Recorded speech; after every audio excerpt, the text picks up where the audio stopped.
perencanaan karir kita di masa depan. Jadi sebelum itu kita harus paham bilang tujuan dari perencanaan karir ini untuk supaya adik-adik lebih bisa mempertimbangkan apa nanti cita-cita, apa nanti rencana karir kita di masa depan. Tapi sebelumnya sudah siap untuk melaksanakan ini bimbingan karir? Siap. Iya, bimbingan KPK pada bidang karir dengan tema perencanaan karir di masa depan. Jadi teman-teman sebelumnya sudah semuanya sarapan? Banyak yang belum? Banyak. Tapi baik-baik semua perasaan tak? Baik sih, ada yang tidak? Alhamdulillah. Jadi sebelum itu, sebelum masuk ke temata atau materi kita, saya mau dulu kasih ice breaking sedikit supaya lebih segar semua. Boleh? Ice breakingnya itu, kalau kakak bilang konsentrasi, bilang ke semua konsentrasi dimulai, supaya lebih fokus untuk penerimaan bimbingan perencanaan karir. Boleh? Baik, kalau kakak bilang konsentrasi, apa yang kalian jawab? Konsentrasi dimulai. Nah, kakak Lana, konsentrasi. Konsentrasi dimulai. Nah, berarti boleh, Midi? Boleh masuk? Oke. Jadi di sini tuh kita akan mempelajari bagaimana perencanaan karir untuk masa depan. Nah, sebelumnya ada yang tahu apa itu perencanaan karir? Mulai dari kata perencanaan, ada yang tahu apa itu rencana, apa itu perencanaan? Apa itu rencana? Apa itu rencana kira-kira? Rencana itu sesuatu hal yang akan kita buat, toh? Sesuatu hal yang akan kita lakukan. Kalau karir? Karirnya karir? Apa itu karir? Pekerjaan? Cita-cita? Oke. Baik, jadi perencanaan karir itu adalah suatu proses pengambilan keputusan yang melibatkan pemahaman mendalam terhadap diri sendiri, pengetahuan tentang berbagai jenis pekerjaan, dan kemampuan menggunakan penalaran yang benar untuk mencapai kesesuaian antara diri sendiri dengan dunia kerja. Jadi teman-teman, perencanaan karir itu apa yang akan kita lakukan misalkan 10 tahun ke depan, apa yang kita rencanakan, apa yang kita susun untuk karir Kak.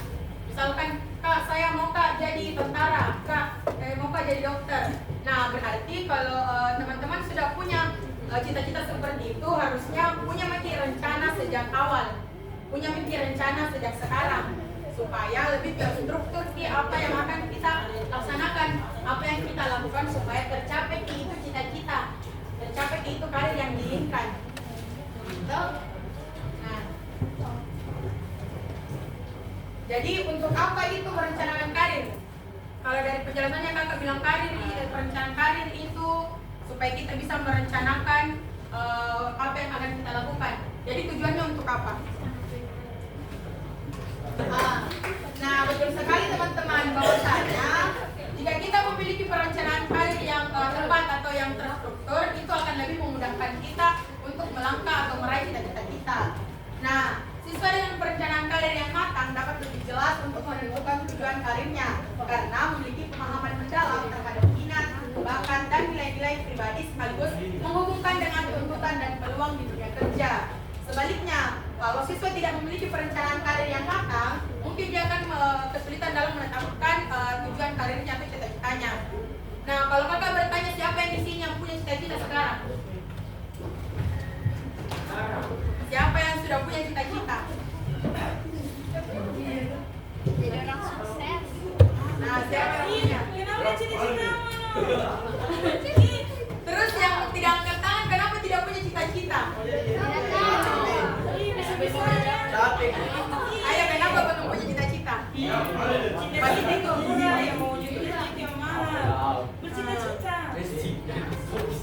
Kakak pernah dengar itu kata-kata bilang, kenapa kita bermimpi setinggi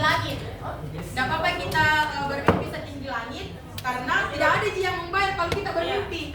Tapi betul yang dikatakan satu tadi, cita-cita itu murah, yang mahal itu untuk menggapai cita-citanya.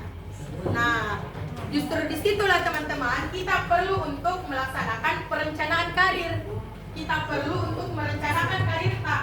Misalkan ada orang tua tak yang misalkan TNI, tapi karena kayak teman-teman tak atau di lingkungan rumah tak itu kayak TNI semua jadi bagi juga kerennya muka juga deh jadi TNI.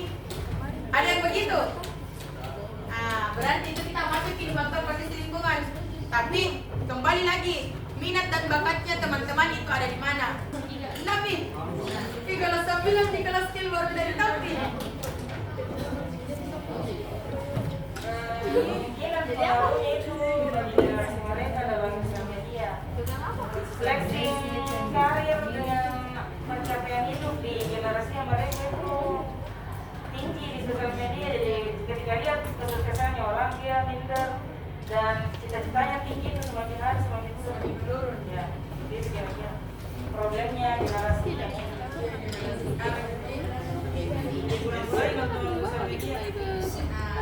itu juga kalau misalkan kita mengelola sosial media harus dipergunakan yang memang ke positif. Karena kan kayak kalau misalkan scroll di TikTok, Instagram, kalau itu ditonton sampai habis kita akan terus masuk di peta. Jadi kayak kalau misalkan ada yang pengaruhnya yang membangun, tidak apa-apa kita lanjutkan. Tapi kayak kalau misalkan yang justru membuat tidak apa-apa sih kalau misalkan kita melihat kayak orang dengan pencapaiannya, tapi justru itu yang memupuki juga rasa kesadaran diri kita untuk kayak ikuti dia. Tidak apa-apa kalau begitu. Tapi kalau misalkan gara-gara kita lihat pencapaiannya orang kita jadi minder terus kayak dari dokter jadi tata turun beda jadi dokter, intinya punya pekerjaan. Jangan begitu teman-teman. Tapi jadikan sosial media sebagai tempat yang bermanfaat dan menghasilkan aura-aura yang positif lah ceritanya. Jangan kayak selalu nonton sampai akhir itu yang negatif, karena itu terus itu muncul di FB beta dan akan pola pikir atau akan mengikuti dengan apa yang kita lihat. Karena memang waktunya di kalian atau perkembangan kognitifnya di kalian sekarang, apa yang kita lihat itu pasti itu yang akan kita turuti. Jadi yang terakhir itu pengalaman belajar dan keterampilan menghadapi tugas. Di sini ada yang suka menunda-nunda kerjakan tugas. banyak. Aduh. Itu juga bisa mempengaruhi perencanaan karir teman-teman. Karena kalau dari awal kita sering menunda-nunda, misalnya kok minggu depan pilih kumpul tugas tak. Jadi tidak mau dulu kerja sekarang. Bilangnya minggu depan pilih masih ada waktu 7 hari sampai di pemeriksaan. Jangan teman-teman, itu akan mempengaruhi bagaimana kita merencanakan karir. Kan kalau kita malas itu semakin malas semakin tidak ada tuh selesai tugas tak.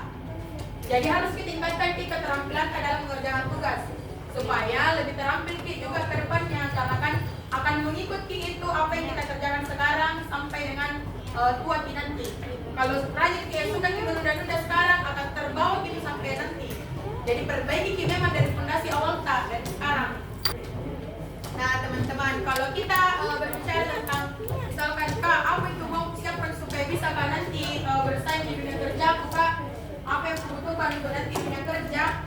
Nah jadi yang pertama itu harus memiliki kemampuan penelitian. Kemampuan penelitian yang dimaksud itu adalah kayak kembangkan keterampilan untuk mencari tahu. Suka kepo, tapi jangan kepo yang ke arah negatif. Nah, suka kepo tapi kayak hal-hal yang positif. Misalnya kalau ada pencapaian ini teman tak lomba olimpiade sains terus menang nah kepo bagi di situ tanya-tanya kenapa bisa menang, bagaimana cara bisa menang, kamu saja tips supaya bisa menang. Begitu kepo dalam hal yang positif, jangan kepo yang dalam hal negatif. Misalkan ada di sana dikasih poin, kesan bilang kenapa kasih poin baru disebarkan teman tak, baru hal-hal negatif itu tidak boleh itu kepo yang seperti itu. Jadi yang kedua itu berpikir logis. Memang harus berpikir secara logis supaya kayak tidak terbawa pikiran-pikiran yang negatif tak. Kan di dunia kerja itu banyak sekali itu kayak pikirannya itu terlalu abstrak ceritanya, belum berpikir logis. Tapi memang kita sekarang masih abstrak dengan pemikiran tapi harus kita memang belajar untuk berpikir logis supaya nanti bisa kita lebih telaten lah di dunia kerja nanti. Nah, bisa kita juga baca-baca di sini apa saja. Yang ketiga itu kemampuan teknologi.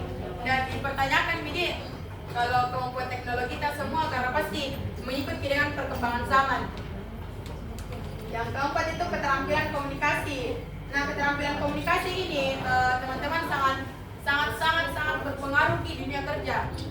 Karena dengan kita bisa berkomunikasi dengan baik, dengan efektif, bisa kita bersaing di dunia kerja. Contoh ya, biar pendiam di sekarang harus kita belajar public speaking, harus kita belajar untuk tidak takut berbicara di depan orang lain. Nggak ada di sini kalau berbicara di depan orang itu gemetar ki. Ada. Berarti rasa kepercayaan diri kita itu perlu dipupuk untuk lebih tinggi. Karena kunci utama itu memiliki keterampilan komunikasi itu kepercayaan diri. Jadi memang harus kita dulu percaya diri supaya bisa kita berkomunikasi dengan efektif. Jangan sampai baru misalkan baru kita disuruh presentasi depan baru gemetar memang lagi keringat dingin kita.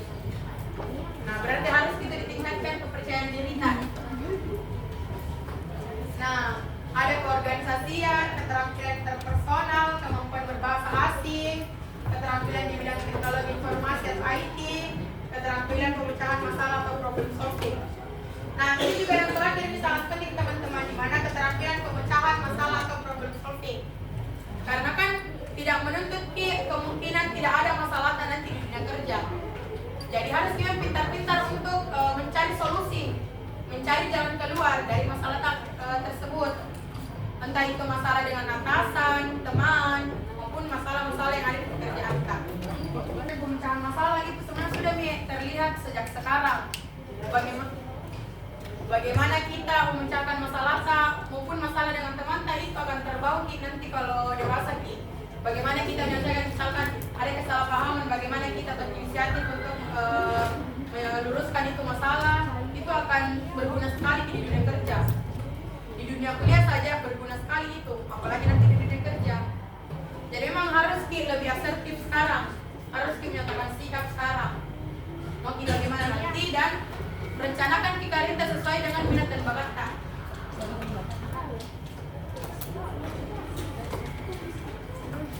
Nah, itulah tadi bagaimana tentang perencanaan karir untuk masa depan.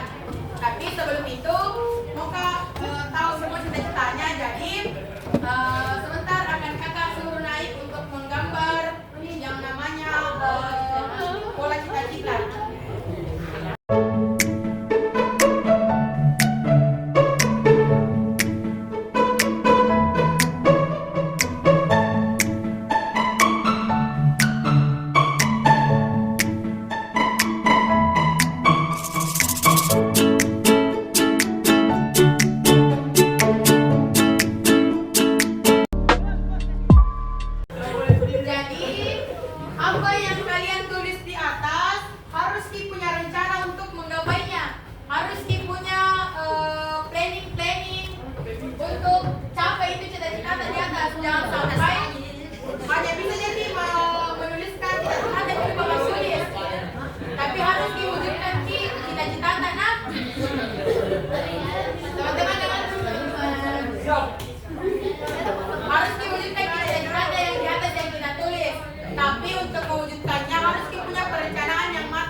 Jadi karena waktu sudah menunjukkan untuk mau perjalanan jam tapi moga dulu satu yang bisa kasih kesimpulan.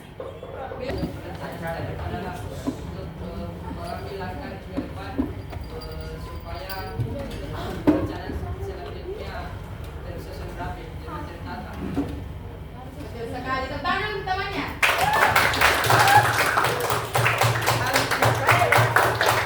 Nah, oke, baiklah. Jadi itulah tadi mengenai materi bimbingan klasikal di bidang karir dengan tema perencanaan karir untuk masa depan. dan kakak ucapkan terima kasih atas apresiasi dan juga dukungannya teman-teman karena telah mengikuti bimbingan ini dengan sangat baik. Dan saya ucapkan terima kasih juga kepada Ustazah karena telah memberikan kami waktu dan tempat untuk melaksanakan bimbingan ini. Dan kakak akhir dengan ucapan wabillahi taufiq wal hidayah. Wassalamualaikum warahmatullahi wabarakatuh. Waalaikumsalam. Terima kasih Ustazah.